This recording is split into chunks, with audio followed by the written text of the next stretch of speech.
Bugün Şamqazan məhəlləsinə gəlmişik. Təbrizin 800 illik adlım tarixi və əlbəttə ehtişamlı məhəlləsi.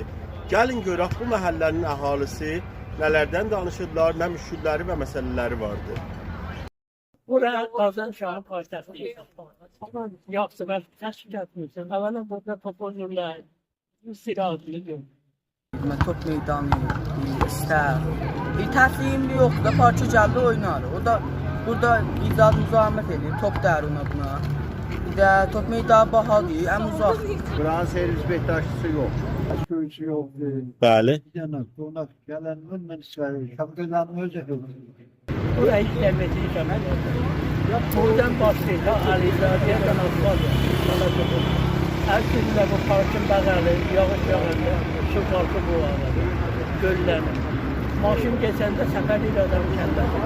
Oradan millət ötəməlidir. Göçüydü buranı. Abi sərdi bunu yoxdur. Ondan sonra Nimçəti azdır, bax bir kamu turcət və rəddə meydanıdır ki, uşaqlar bir orada oturanda topu küpsüyürlər kəlləmizə. Burada indi bu parkımız vardı bizim. Burada əslən təchizatı vərdişi çox azdır. Gözəllikdə parkımız var, olub küllür. Niyə? Bilmirəm niyə. Orada kontinezat var.